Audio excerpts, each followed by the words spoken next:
Wel, bore da i chi gyd, a chroeso i'r Oedfa. Mae'n dachwedd yr wythfed, ail Sul o'r mis, a'r trydydd Sul ar 20 wedi'r Pentecost. Ond yr enw mwyaf cyfarwydd, rwy'n siŵr ar y Sul yma yw Sul y Cofio. Mae'r Beibl yn llawn o adnodau sy'n cynnwys y gair cofio. Gadewch i ni wrando ar rai ohonynt. Bydd holl gyrraedd ddeiar yn cofio ac yn dychwelyd at yr arglwydd, a holl dylwytha'r cenhedloedd yn ymgrymu o'i flaen. Yr oedden yn cofio mai Duw oedd ei craig, ac mae'r Duw goruchaf oedd ei gwaredydd. Oherwydd y mae ef yn gwybod ein deunydd, yn cofio mai llwch ydym. Felly os wyt yn cyflwyno dy offrwm wrth yr allor, ac yno'n cofio bod gan dy frawd rhywbeth yn dderbyn, a llygau gennych, onid ydych yn gweld, ac a chlustiau gennych, onid ydych yn clywed, onid ydych yn cofio. Cofia Iesu Grist.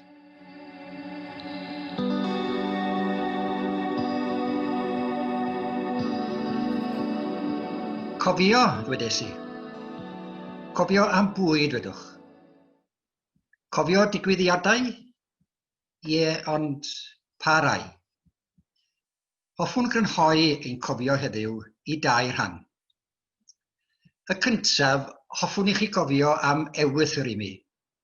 Dydw i ddim yn hollol siŵr a oedd yn ewythr trwy waed teuluol, ond fel wncwl Ifor roeddwn i yn ei nabod e, yn byw mewn bwthyn ar y ffordd o Lynarthen i Bryn Hoffnant, ac enw ei gartref oedd Blaen Cefen.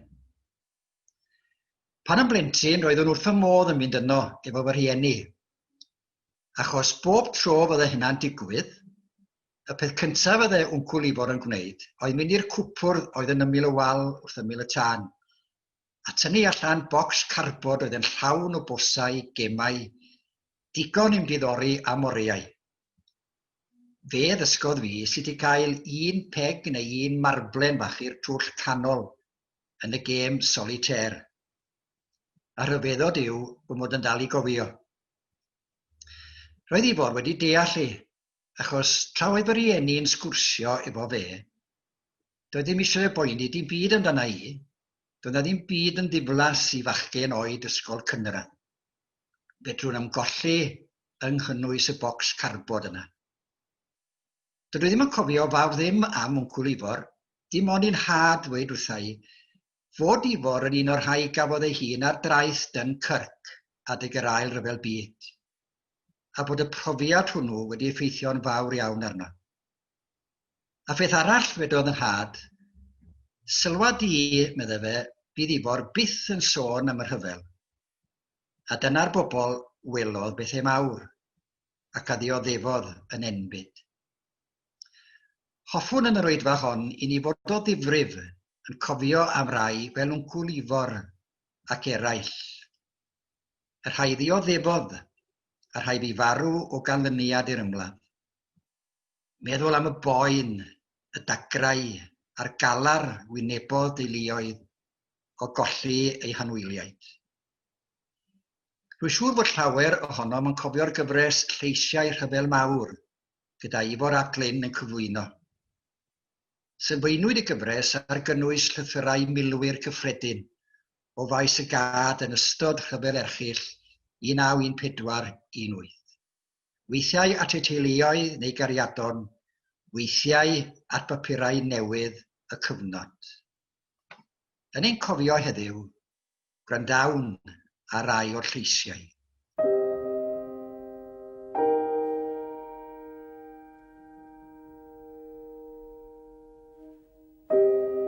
Dyma ddyfyniad o lythyr gan Thomas Williams, athro o Lanllichyd, a'r llythyr wedi sgwennu yn 1917.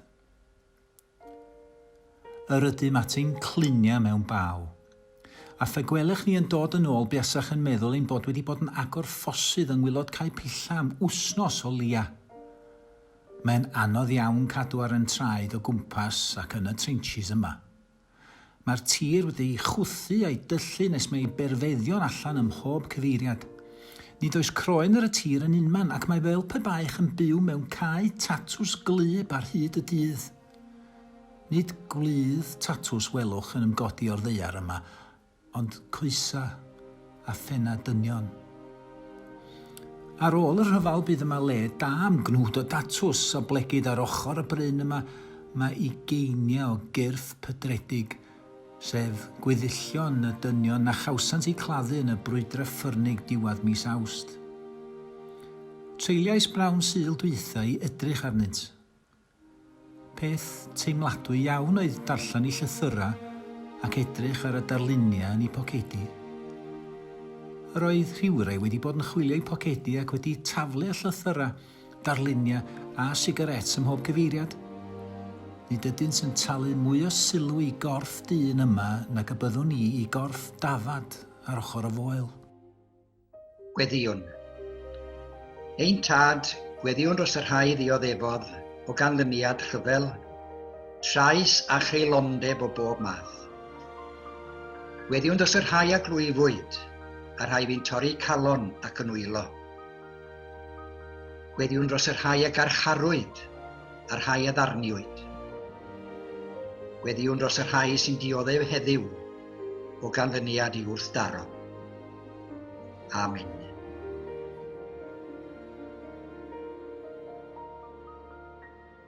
Yr ail gofio y carwn wneud yw cofio fy athrawon ysgol Sul ac eraill. Cyfenw un oedd Evans, ond oedd fawr neb yn ei gyfarch fel Mr Evans. Gwynfor oedd i'r mwyafrif. Ac prysurdeb oedd bywyd i'r athro ysgol Sul yng Nghapel Providence Llangadog.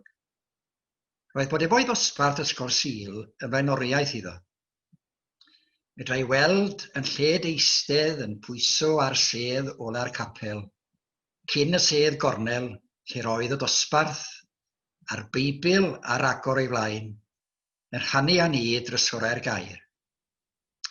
Yn 1966, cofiaf fynd i gyfarfodydd gweddi yn festyr Providence, oherwydd fod fy athro ysgol Sul yn rhan o ddirprwyaeth aeth i Fietnam i fynegu gwrthwynebiad i'r rhyfel.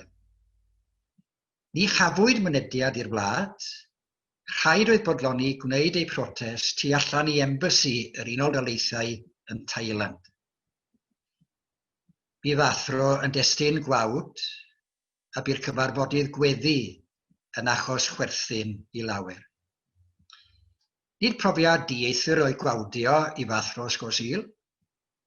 Bu dioddefaint ac eledigaeth a gwneud bywyd yn annifyr, yn brofiadau iddo ef ac i rhai oedd yn gwrthwynebu rhyfela. Haws i'w dweud parchwn ar gyhoeddi'n gilydd, ond rywsut nid ydym yn llwyddo ac mae'n cymryd y camau cyntaf yn ormod i lawer ohonam.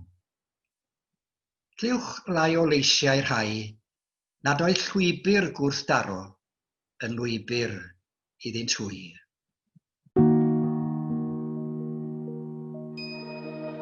Dyma adroddiad o'r Seren, papur ardal y Bala o fis Awst 1916.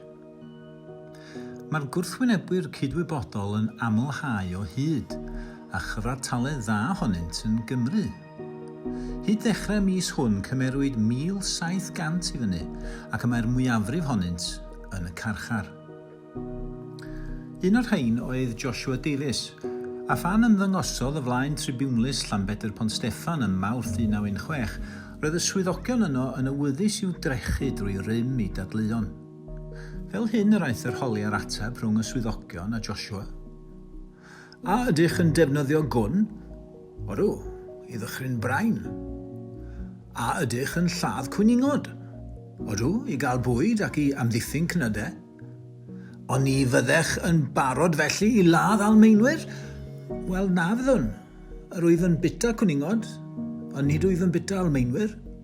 Mae bywyd dynol yn gysegredig.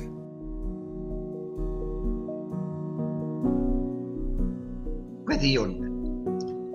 Dad Anwyl, Meddyliwn am garcharorion cydwybodol ddoe, ar sawl fi'n dioddef oherwydd ei daliadau crefyddol ac oherwydd ei cydwybod. Gweddiwn dros y rhai heddiw sy'n dioddef oherwydd fod cadw egwyddorion a daliadau'n holl bwysig ac yn sylfaen i fywyd. Amen.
Gyda'r cofio olaf, gadewch i ni fynd nôl i'r adnod olaf o'r clwstwr o adnodau i gawsom ar ddechrau'n Hoedfa, yn cynnwys y gair cofia.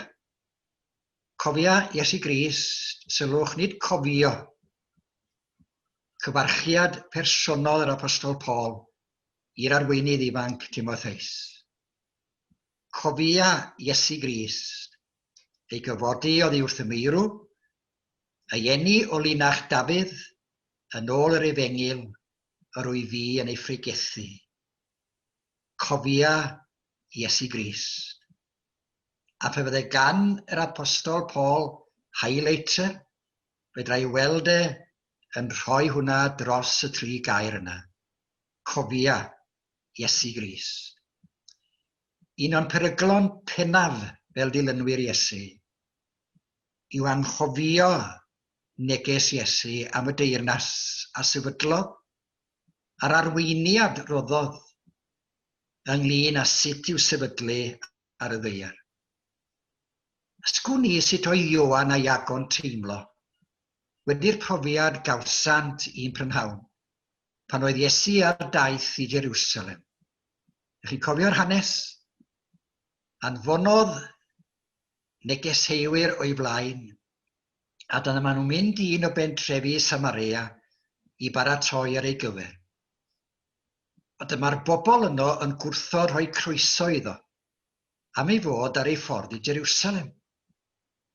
Pan glywodd Iago ac Ioan am hyn, disgyblion Iesu gofiwch, dyma nhw'n dweud wrth Iesu, arglwydd, wyt ti am i ni alw tân i lawr o'r nedd i'w dinistrio nhw? A dyma Iesu yn troi ati nhw a'i ceryddu nhw am ddweud y fath beth. Yn argraffiad diwygiedig o'r Beibl Cymraeg Newydd ar waelod y tudalen, mi gewch chi y geiriau yn ôl darlleniad arall ychwanegir ni wyddoch, medda Iesu, o ba ysbryd yr ydych. Dwi'n siŵr fod gan y ddau ohonyn nhw deimlad o gywilydd. Fel ninnau, dwi'n siŵr, ar wahanol adegau. Ac yna pan esawodd Iesu at Jerusalem a gweld y ddinas, da chi'n cofio be maeth e? Ie, da chi'n iawn. wylo wnaeth Iesu. Ac yna mi gawn i'r cofnod pe bai tithau wedi adnabod ffordd heddwch neu ffordd tangnefedd, ond na bei cuddiwyd oddi wrthynt. Iesu'n wylo dros y ddinas, oherwydd fod y ddinas wedi colli cyfle. Ac mae'n parhau i wylo, achos anghofir yn rhy aml ei arweiniad. Caiff ei guddio yn anffodus, a her heddiw yw troi ein cofio i weithio o'r newydd. Her heddiw yw mynd ati efo brwdfrydedd newydd.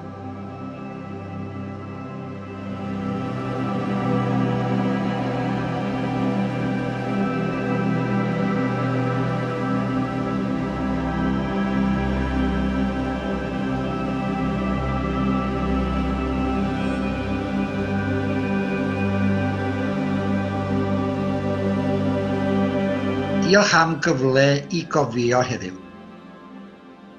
Ofer fydd y cofio, os na fedrwn droi'r cofio i godi llais, gwasanaethu a gwireddu'r freuddwyd. Gweddiwn i orffen geiriau Llywelyn Hughes. Tragwyddol dduw sy'n dad holl deulu'r llawn. Glyw ein cri yn ein cyfyngder mawr. Yn nos ein hadfyd rhoi'n weled gwawr, dy heddwch di.